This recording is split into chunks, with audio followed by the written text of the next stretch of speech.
Assalamualaikum students, welcome to my channel Home of Biology 945.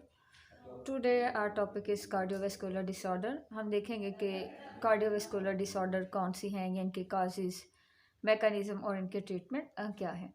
cardiovascular disorder basically कहते हैं diseases of the heart and blood vessel, यानी दिल और खून की जो बीमारियां होती हैं या ब्लड वेसल की जो डिजीज़ होती हैं उनको हम कार्डियोवैस्कुलर डिसऑर्डर्स का नाम देते हैं।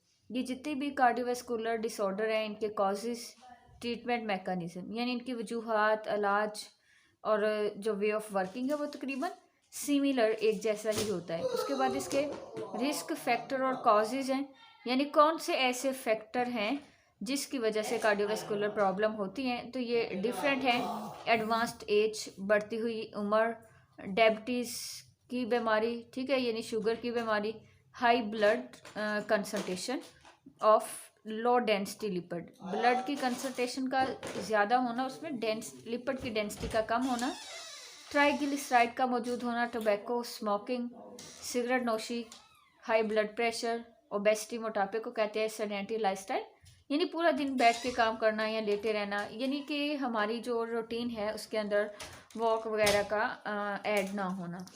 तो ये जो कार्डियोवैस्कुलर डिसऑर्डर है इनकी 3 मेजर आगे मतलब हैं टाइप्स। एथ्रोसेक्लोरोसिस है, उसके बाद आर्टेरियोसेक्लोरोसिस है और मायोकार्डियल इन्फार्क्शन है। तो सबसे पहले हम ये जो पहली 2 हैं एथ्रोसेक्लोरोसिस और आर्टेरियोसेक्लोरोसिस, इनको डिस्कस करते हैं। Atherosclerosis and arteriosclerosis both are diseases of arteries, दोनों आर्टरीज की बीमारियां हैं। लेड्स टू हार्ट डिजीजेस, और आर्टरीज की बीमारियों की वजह से ही आगे हार्ट डिजीजेस यानी दिल की बीमारियां होती हैं। तो फर्स्ट वन हम एथ्रोसेक्लोरोसिस है उसी को डिस्कस करते हैं। नैरिंग ऑफ आर्टरीज, आर्टरीज का तंग हो जाना एथ्रोसेक्लोरोसिस कहलाता है। अब इसकी वजह क्या है, यानी कॉजेज कौन से हैं। Accumulation of the fatty material, fatty material का जमा हो जाना, ब्लड कोलेस्ट्रॉल लेवल का ज़्यादा होना, fibrin in arteries, fibrin blood clotting protein है, इसके भी जमा होने की वजह से एथ्रोसेक्लोरोसिस हो सकती है। और ये तो 3 मेजर रीजंस है ना इसके होने की, फैटी मटेरियल है, कोलेस्ट्रॉल है और फेब्रिन। इन तीनों में से जो प्राइम कंट्रीब्यूटर है या जिसकी वजह से सबसे ज़्यादा एथ्रोसेक्लोरोसिस होती है वो कोलेस्ट्रॉल है, यानी कोलेस्ट्रॉल प्राइम कंट्रीब्यूटर है। इसके जमा होने से जो मल्टीपल डिपॉजिट बनता है उसको हम प्लेक का नाम देते हैं। और प्लेक के साथ आके जब दूसरे मटेरियल जमा होते हैं और ब्लड क्लॉट बनता है तो उसको हम थ्रोम्बस का नाम देते हैं। और अगर थ्रोम्बस डिसलॉक्ड हो जाए और आज़ादाना तौर पर मूव करना शुरू कर जाए तो उसको हम एम्बोलस का नाम देते हैं। और फिर यहाँ पे मैंने आपको बना के दिखा भी दी है, ये आर्टरीज है बेसिकली, और ये जो मिड में है ये मटेरियल जमा हुआ है जिसकी वजह से ये तंग हो गई, इनका डायमीटर कम हो जाता है। और ये बेसिकली डायमीटर कम इसलिए होता है क्योंकि डिफरेंट टाइप के मटेरियल जमा हो जाते हैं, तो उनकी वजह से जो आर्टरीज हैं वो नैरो हो जाती है, तंग हो जाती है, और ब्लड डिफ़िकल्टी फील करता है उनमें से पास आउट होने में। ये थी एथ्रोसेक्लोरोसिस। आगे डिस्कस करते हैं आर्टेरियोसेक्लोरोसिस को। हार्डनिंग ऑफ आर्टरीज, आर्टरीज का सख्त होना आर्टेरियोसेक्लोरोसिस कहलाता है। और आर्टरीज सख्त होती हैं due to cumulation of the calcium in arteries, यानी आर्टरीज के अंदर कैल्शियम जमा हो जाए तो वो सख्त हो जाती हैं। आपको पता होगा कि कैल्शियम जो है ये हड्डियों में और दांतों में पाया जाता है, उनको मजबूती देता है और उनको सख्त बनाता है। और अगर यही कैल्शियम आके आर्टरीज के अंदर जमा हो जाए तो ये उनको भी हार्ड कर देता है, उनको कॉन्ट्रैक्ट करने और एक्सपेंड करने यानी फैलने और सिकुड़ने में डिफ़िकल्टी फील होती है।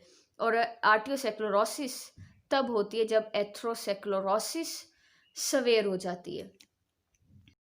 नेक्स्ट हेडिंग जिसको हम डिस्कस करेंगे वो मायोकार्डियल इन्फार्क्शन है। मायोकार्डियल इन्फार्क्शन की जो टर्म है वो बेसिकली 2 वर्ड से डिराइव की गई है, मायोकार्डियम और दूसरी है इन्फार्क्शन। मायोकार्डियम कहते हैं हार्ट के मसल्स को और इन्फार्क्शन कहते हैं टिश्यू डेथ को।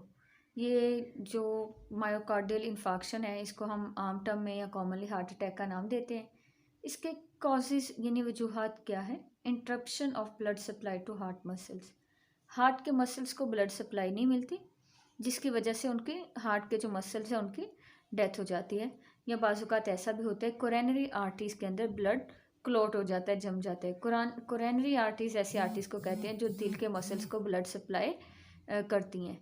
तो इसके बाद सिम्पटम्स हैं इसकी, सेंसेशन ऑफ टाइटनेस, यानी असाब जो हैं वो टाइट फील होती हैं, स्क्वीजिंग, प्रेशर फील होता है, pain radiate from left arm, जो हमारा बाएं बाजू है उसमें पेन होती है, लोअर जा निचले जबड़े में, गर्दन में, राइट आर्म और बैक यानी कमर में दर्द होती है। इसके अलावा लॉस ऑफ कॉन्शियसनेस, इंसान जो है वो हवास यानी होश में नहीं रहता, और जो मायोकार्डियल इन्फाक्शन की वजह से डेथ भी हो सकती है। आगे इसके ट्रीटमेंट हैं, यानी कौन कौन से जो ट्रीटमेंट हैं वो इस्तेमाल किए जाते हैं इसके इलाज के लिए। तो जो इमीडिएट ट्रीटमेंट यानी फ़ौरन जो इलाज इसका किया जा सकता है वो आर्टिफिशली ऑक्सीजन दी जाती है, ऑक्सीजन मास्क लगा दिए जाते हैं। इसके अलावा एस्प्रिन दी जाती है क्योंकि ये ब्लड को पतला करती है। सिबलैंगुअल टैबलेट्स ऑफ द ट्राइनाइट्रेट ये भी इसके लिए दी जाती हैं। इसके अलावा इसके जो 2 मेजर ट्रीटमेंट हैं उनमें दूसरा जो है वो एंजियोप्लास्टी है और बाईपास सर्जरी है।